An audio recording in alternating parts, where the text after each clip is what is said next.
Hi friends, welcome back to Moli's kitchen M.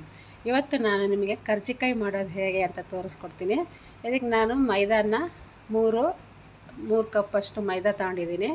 ಮತ್ತು ಅದಕ್ಕೆ ನಾನೊಂದು 1/4 ಕಪ್ಪಷ್ಟು ಚಿರೋಟಿ ರವೆ ತಗೊಂಡಿದ್ದೀನಿ. ಅದನ್ನು ಯಾಕೆಂದರೆ ಸ್ವಲ್ಪ ಕ್ರಿಸ್ಪಿಯಾಗಿ ಬರುತ್ತೆ, ಚಿರೋಟಿ ರವೆ ಹಾಕೋದ್ರಿಂದ ಅದು ಸ್ವಲ್ಪ ಸ್ಮೂತಾಗಿರುತ್ತೆ. ಅದರಿಂದ ಅದನ್ನು ತಗೊಂಡಿದ್ದೀನಿ. ಅದನ್ನೆಲ್ಲ ಚೆನ್ನಾಗಿ ಮಿಕ್ಸ್ ಮಾಡ್ಕೊಳ್ಳಿ. ಸ್ವಲ್ಪ ಎಣ್ಣೆನ ಕಾಯಿಸ್ಬಿಟ್ಟು ಅದನ್ನು ಹಾಕ್ಕೊಂಡು ಅದನ್ನು ಚೆನ್ನಾಗಿ ಮಿಕ್ಸ್ ಮಾಡ್ಕೋಬೇಕು. ಅದಾದಮೇಲೆ ಚೆನ್ನಾಗಿ ನಾವು ಸ್ವಲ್ಪ ನೀರು ಸ್ವಲ್ಪನೇ ಹಾಕ್ಕೊಂಡು ಅದನ್ನು ಕಲಿಸ್ಕೋಬೇಕು. ನಾವು ಚಪಾತಿ ಕಲಿಸ್ಕೊಳ್ಳೋ ಹಾಗೆ ಅದನ್ನು ಕಲಿಸ್ಕೊಂಡ್ರೆ ಸಾಕು. ಚಪಾತಿ ಹಿಟ್ಟಿಗೆ ಕಲಿಸ್ತೀವಲ್ಲ ಅದೇ ರೀತಿ ಗಟ್ಟಿಯಾಗಿ ಕಲಿಸ್ಕೋಬೇಕು. ಸ್ವಲ್ಪ ನೀರು ಹಾಕ್ಕೊಂಡು ಕಲಿಸ್ಕೊಳ್ಳಿ. ಫ್ರೆಂಡ್ಸ್, ಇದುವರೆಗೂ ನೀವು ನನ್ನ ಚಾನಲ್ನ ಸಬ್ಸ್ಕ್ರೈಬ್ ಮಾಡಿಲ್ಲ ಅಂದರೆ, ಸಬ್ಸ್ಕ್ರೈಬ್ ಮಾಡದೆ ನೋಡ್ತಾ ಇದ್ದೀನಿ ಅಂದರೆ ಸಬ್ಸ್ಕ್ರೈಬ್ ಮಾಡಿ, ಮತ್ತು ಇಷ್ಟ ಆದರೆ ಲೈಕ್ ಮಾಡಿ, ಮತ್ತು ನಿಮ್ಮ ಫ್ರೆಂಡ್ಸಿಗೆ ಇದನ್ನು ಶೇರ್ ಮಾಡ್ಕೊಳ್ಳಿ. ನೋಡಿ, ಈಗ ಕಲಿಸ್ಬಿಟ್ಟು ನಾವು ಒಂದು ಸ್ವಲ್ಪ ಹೊತ್ತು ಪಕ್ಕಕ್ಕೆ ಇಟ್ಬಿಡೋಣ. ಈಗ ನಾನು ಇದನ್ನು ಕೊಬ್ಬರಿನ 2 ಕೊಬ್ಬರಿ ತುರ್ಕೊಂಡಿದ್ದೀನಿ. ಇದು ಹೀಗೆ ಇರೋಕ್ಕಿಂತ ಸ್ವಲ್ಪ ಪುಡಿ ಮಾಡಿ ಕ್ರಷ್ ಮಾಡಿ ತೆಗಿತೀನಿ ಫ್ರಿಜ್ಜೆಲ್ಲ ಮಿಕ್ಸಿಗೆ ಹಾಕ್ಕೊಂಡು. ಅದನ್ನು ನೋಡಿ ಇವಾಗ ಕ್ರಷ್ ಮಾಡಿ ತೆಗೆದಿದ್ದೀನಿ. ಹಾಗೆ ಬೇಕಾದರೂ ಹಾಕೋಬೋದು. ಈ ಕ್ರಷ್ ಮಾಡಿ ಹಾಕ್ಕೊಂಡ್ರೆ ಎಲ್ಲ ಚೆನ್ನಾಗಿ ಚಿಕ್ಕದಾಗಿ ಸಿಗುತ್ತೆ ಬಾಯಿಗೆ, ಎಲ್ಲರೂ ದೊಡ್ಡದಾಗಿರುತ್ತೆ. ಇದಕ್ಕೆ ನಾನು ಸ್ವಲ್ಪ ಮಕ್ಕಳಿಗೆಲ್ಲ ಕೊಡುವಾಗ ಸ್ವಲ್ಪ ಪ್ರೋಟೀನು ಸಿಗಲಿ ಅಂದ್ಬಿಟ್ಟು ಸ್ವಲ್ಪ ಕಡಲೆಪಪ್ಪು ಹಾಕ್ಕೊತಾ ಇದ್ದೀನಿ. ಒಂದು 5-6 ಏಲಕ್ಕಿನೂ ಹಾಕ್ಕೊಂಡಿದ್ದೀನಿ.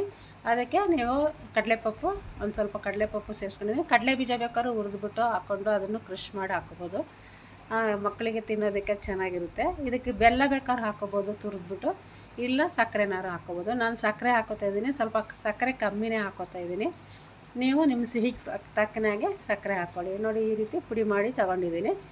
ಇದನ್ನು ನಾವು ಕೊಬ್ಬರಿಗೆ ಮಿಕ್ಸ್ ಮಾಡ್ಕೊಳ್ಳೋಣ.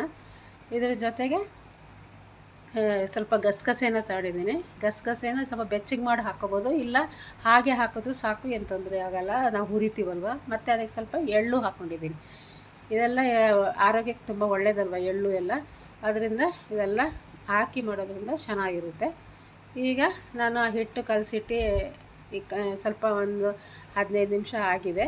ಈಗ ಅದನ್ನು ಸಣ್ಣ ಸಣ್ಣ ಉಂಡೆ ಮಾಡಿ ತೆಗಿತಾ ಇದ್ದೀನಿ.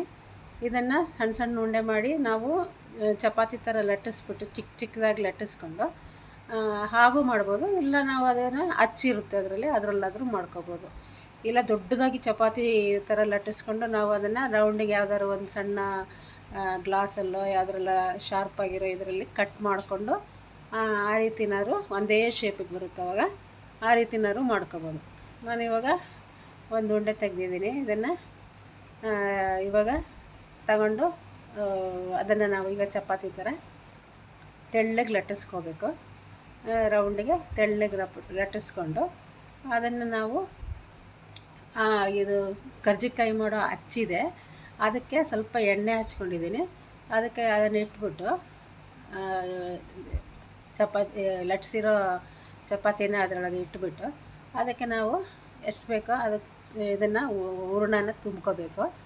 ಮಾಡಿಟ್ಟಿರೋ ಹೂರಣನ ಅದನ್ನು ತುಂಬಿಕೊಂಡು ಅದನ್ನು ಇವಾಗ ಫೋಲ್ಡ್ ಮಾಡಿ ಎಕ್ಸ್ಟ್ರಾ ಬಂದಿರೋ ಹಿಟ್ಟನ್ನು ಅದನ್ನು ತೆಗೆದುಬಿಡಬೇಕು. ಅದಾದಮೇಲೆ ಅದನ್ನು ಮತ್ತೆ ಮಿಕ್ಸ್ ಮಾಡಿಕೊಂಡು ನಾವು ಅದನ್ನು ಮಾಡ್ಕೋಬೋದು.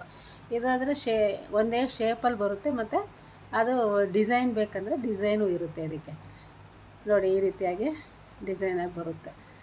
ಇದಕ್ಕೆ ನಾನು ಈ ರೀತಿಯಾಗಿ ಎಲ್ಲ ಈ ರೀತಿಯಾಗಿ ಮಾಡ್ತಾಯಿಲ್ಲ, ಹಾಗೆ ಲಟ್ಟಿಸ್ಬಿಟ್ಟು ಬೇಗ ಹಾಗೆ ಹಾಕ್ಕೊಂಡು ಮಾಡೋದು ಈಸಿಯಾಗಿ ಅನ್ನಿಸ್ತು ನನಗೆ. ಅದರಿಂದ ನಾನು ಹಾಗೆ ಲಟ್ಟಿಸ್ಬಿಟ್ಟು ಅದಕ್ಕೆ ಇದನ್ನು ಹೂರಣ ತುಂಬಿಬಿಟ್ಟು ಹಾಗೆ ಸ್ವಲ್ಪ ನೀರು ತುದಿಗೆ ನಾವು ಸ್ವಲ್ಪ ನೀರನ್ನು ಬಳಿದ್ಬಿಟ್ಟು ಅದನ್ನು ಅಂಟಿಸಿದ್ರೆ ಕ್ಲೀನಾಗಿ ಅಂಟುತ್ತೆ. ಇದು ಚೆನ್ನಾಗಿ ಅಂಟಿಲ್ಲ ಅಂತಂದರೆ ಎಣ್ಣೆಯಲ್ಲಿ ಇದು ಓಪನಾಗಿ ಎಲ್ಲ ಬಿಟ್ಕೊಂಡ್ಬಿಡುತ್ತೆ. ಆವಾಗ ಎಣ್ಣೆ ಎಲ್ಲ ಒಂಥರ ಸೀದೋಗ್ಬಿಡುತ್ತೆ, ಇದೆಲ್ಲ ಕಪ್ಪಗಾಗ್ಬಿಡುತ್ತೆ. ಅದರಿಂದ ಚೆನ್ನಾಗಿ ನಾವು ಅದನ್ನು ಅಂಟಿಸಿ ಅದು ಚೆನ್ನಾಗಿ ಅಂಟ್ಕೊಂಡಿದೆಯಾ ಅಂತ ನೋಡ್ಕೋಬೇಕು. ಅದನ್ನು ಸ್ವಲ್ಪ ಹುಷಾರಾಗಿ ನೋಡ್ಕೋಬೇಕು.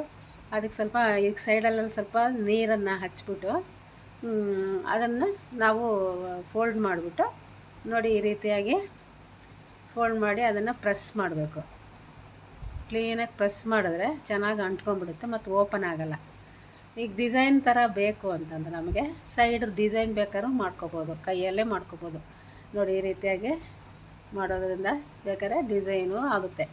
ಈ ರೀತಿಯೂ ಮಾಡ್ಕೋಬೋದು. ಇದು ಸುಲಭವಾಗಿ ಅನಿಸ್ತು ನನಗೆ, ಅದಕ್ಕಿಂತ ಇದೇ ಈಸಿ ಅನಿಸ್ತು. ಅದರಿಂದ ನಾನು ಈ ರೀತಿಯಾಗಿ ಮಾಡಿದೆ.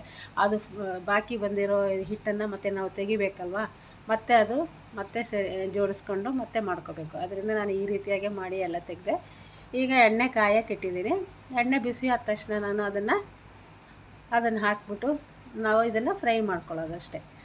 ನೋಡಿ ಎಷ್ಟು ಚೆನ್ನಾಗಿ ಉಬ್ಬಿ ಬರುತ್ತೆ. ಇದು ಚೆನ್ನಾಗಿ ಉಬ್ಬಿ ಬಂದಿದೆ, ತುಂಬ ಚೆನ್ನಾಗಿರುತ್ತೆ. ಹಿಂಗೆ ಮಾಡಿಟ್ಕೊಂಡ್ರೆ ನಾವು ಸ್ನ್ಯಾಕ್ಸ್ ಥರ ಚಹಾ ಕುಡಿಯುವಾಗ 4 ಗಂಟೆಗೆಲ್ಲ ಅದನ್ನು ತಗೋಬೋದು. ಮಕ್ಕಳು ಸ್ಕೂಲ್ ಬಿಟ್ಟು ಬಂದಾಗಲೂ ಮಕ್ಳಿಗೆ ಕೊಡಲಿಕ್ಕೆಲ್ಲ ಚೆನ್ನಾಗಿರುತ್ತೆ. ಮಕ್ಕಳು ಇಷ್ಟಪಟ್ಟು ಅದನ್ನು ತಿಂತಾರೆ. ನೋಡಿ ಈ ರೀತಿಯಾಗಿ ಎಲ್ಲ ಉಬ್ಬಿ ಬಂದಿದೆ. ಒಂದು ಕಡೆ ಆದಮೇಲೆ ಇನ್ನೊಂದು ಸರಿ ಅದನ್ನು ತಿರುವಾಕೋಬೇಕು.